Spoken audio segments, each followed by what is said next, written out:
Palworld has quickly risen to becoming one of the most played games on Steam right now, even surpassing Counter-Strike 2 and only playing second fiddle to PUBG for all-time concurrent players.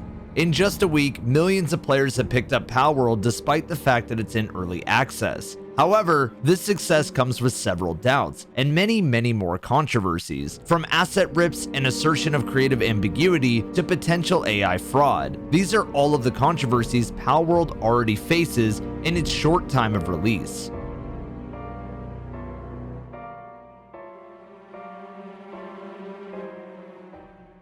With all this talk of Nintendo, Palworld, controversies, Twitter, whatever else, I figured the best place to capture your moments is with Outplayed. Outplayed is the best video capturing app for any game you'd like to save memorable times with. Hey.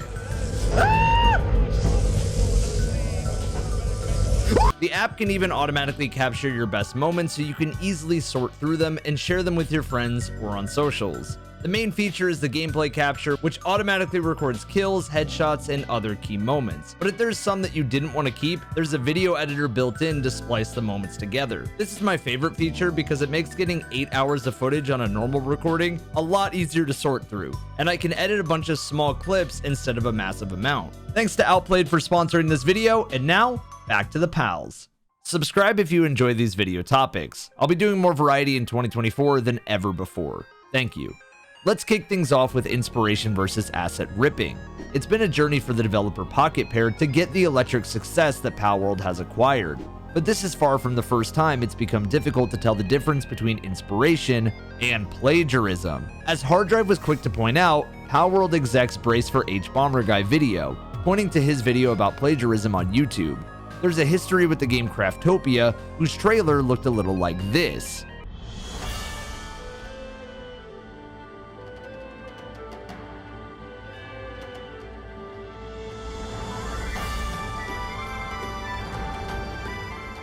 While Breath of the Wild looked like this.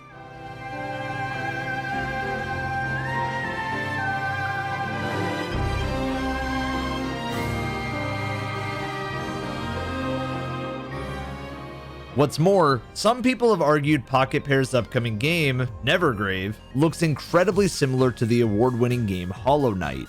Now, the history is one thing, but the obvious comparison for Palworld is Pokemon, with people on Twitter making massive comparisons to how each PAL uses pieces of Pokemon assets and directly copies dimensions and modeling, references, actions, etc.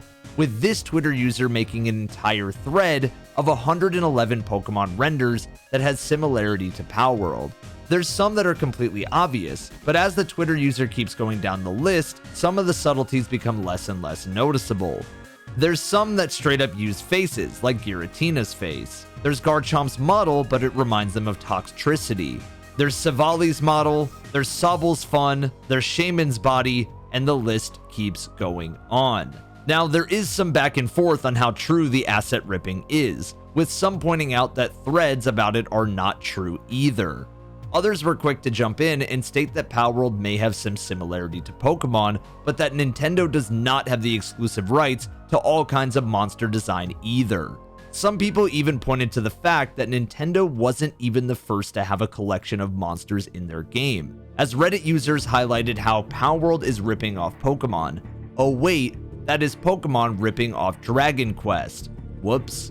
They showed off comparisons of the two and proved that Nintendo wasn't the first or last to use monsters for a collecting game.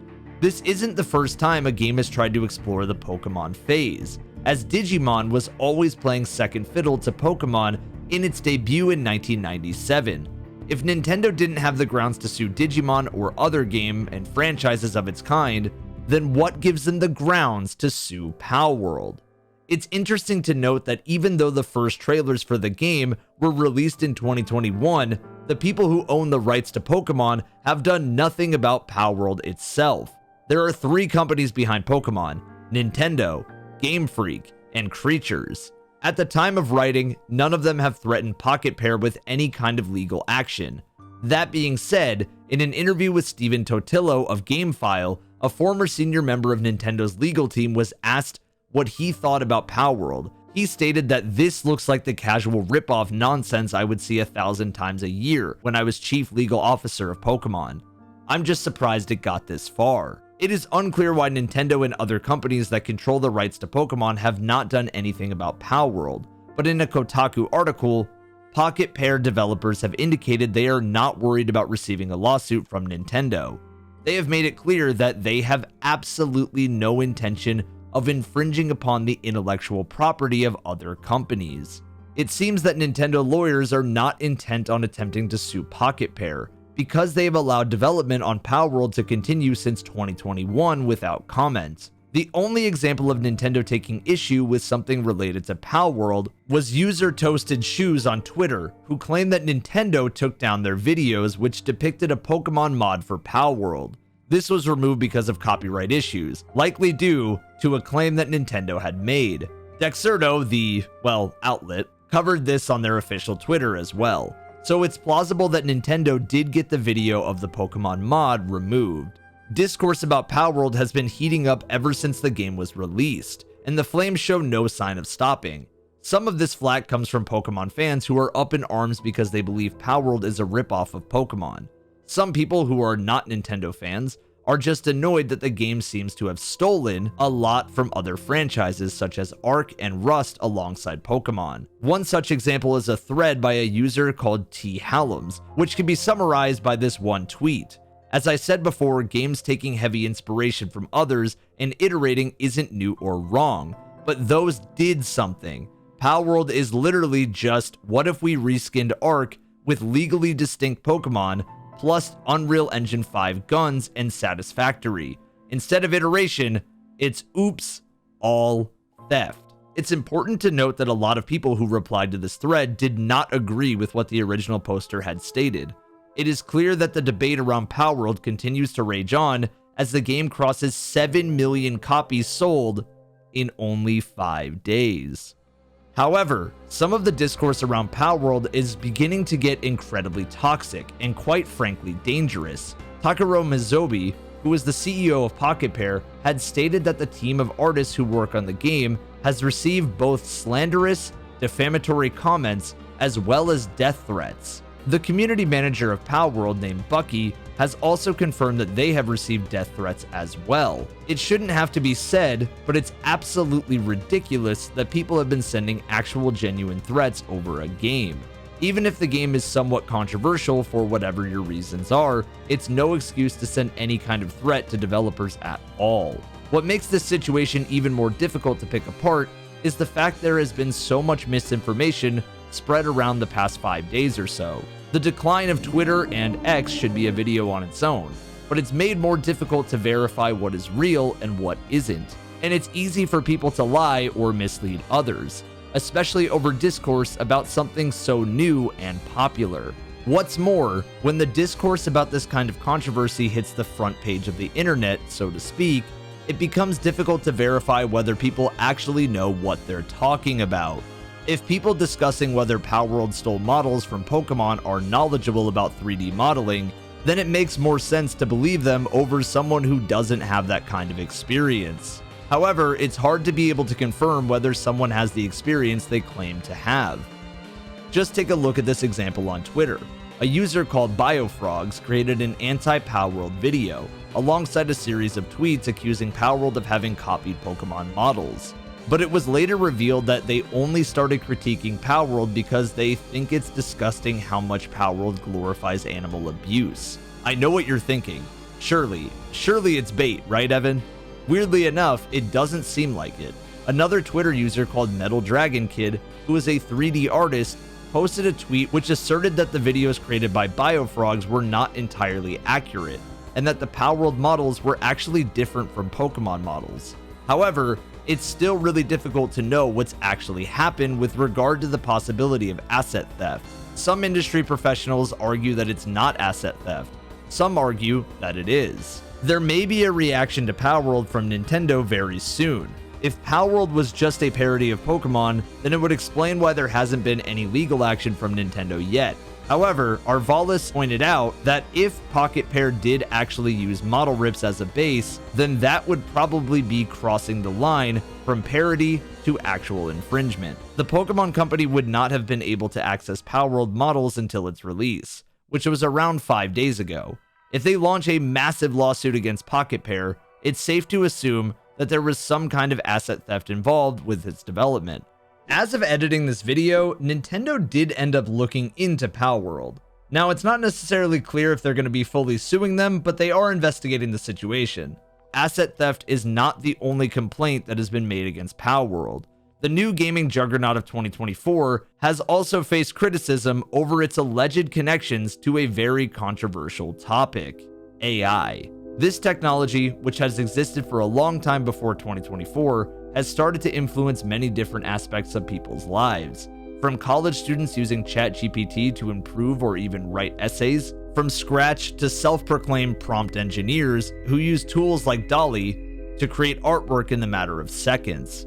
The technology is extremely controversial, especially among those in creative industries. This is because in order to work, AI has to be fed massive amounts of information, known as data sets.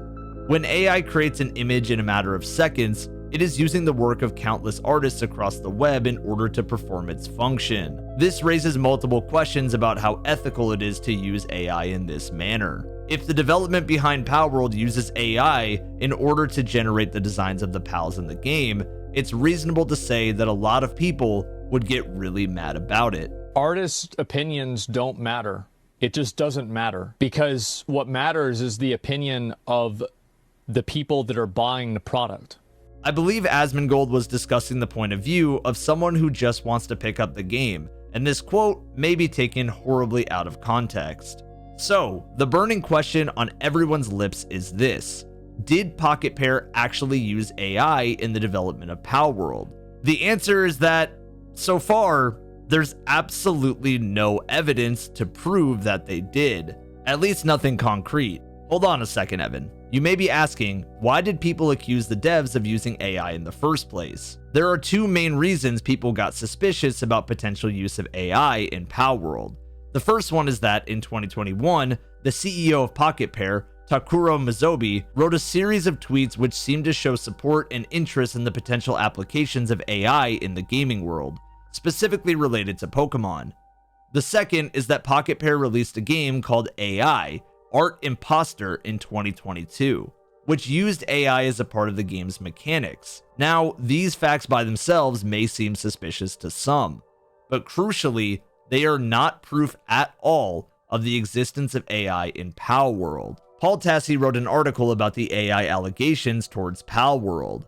Within the article, he mentions that Steam has implemented a policy this year where game submissions must disclose the use of AI. The survey now includes AI disclosure sections, where you'll need to describe how you are using AI in the development and execution of your game. Then, Steam says that much of a disclosure will be put on the Steam store page, so that customers can understand how the game uses AI. Nothing like this appears in the store for Palworld. This really implies that there was no AI involved in the development. If it turns out that there was any kind of involvement, this issue suddenly becomes a lot more serious. Automaton Media did an interview with the CEO of PocketPal. In this interview, Mizobi did not mention AI once, despite the fact that the development of Palworld was the main topic of this interview. It seems that the accusations of asset theft are more serious than those of AI involvement in the development. The evidence for asset theft is disputed, and it's unclear as to whether Palworld did use Game Freak assets or not. However, the evidence that shows AI being used in the development of Palworld flat out does not exist, meaning that it seems to be a controversy cooked up more from a hunch than fact right now. I think realistically, part of the reason why so many are annoyed about the massive success of Palworld is simply because it's doing so well. If someone stole ideas and their project flopped, it wouldn't be a big deal. But Palworld doing so well might just make some executives in the gaming industry consider trying to imitate its success, even if that means using AI. Despite the controversy kicked up from the popular YouTuber Hbomberguy's ideas about artists in the industry, he does make a good point when he says that people don't care as long as it's fun. If a game is good, people will buy it. And despite all of the outrage on Twitter, evidently 7 million people have already decided that they'd rather play Palworld than join in on the controversy train. The thing is, this might have genuine consequences for the future of gaming. It is clear that AI is becoming a part of the gaming industry. Ubisoft, Blizzard, and Square Enix are beginning to use AI in parts of their development process. Blizzard has begun using their own AI tools that generate concept art from images of its own games. This is more complicated on an ethical front. If the images ultimately belong to Blizzard, then there isn't as much of an issue concerning the ownership of data, as Blizzard are not using data from uncredited and uncompensated artists. However, it is presumably impossible for members of the public to find out exactly where all the data comes from. If Blizzard begins to use fan art for their image generator, whether accidentally or deliberately, it might change the way people think about it. Given that AI is a relatively new technology, it also might be the case that intellectual property law cannot keep up with the rate at which AI is progressing, so it would be difficult to do something about a company using your work in their data sets, even if you could prove it. While I'm not a lawyer, it's clear that AI is going to become a massive part of games development within the next few years, and we don't know if it'll be beneficial or detrimental. At the end of the day, if you've decided that you don't want to play Palworld for whatever reason, that's your choice, so don't sweat it. That being said, the controversies that have arisen with this game have undoubtedly only made it more popular. Like always, don't be surprised if it keeps smashing milestones in the future. Thank you for watching, and I'll catch you next time.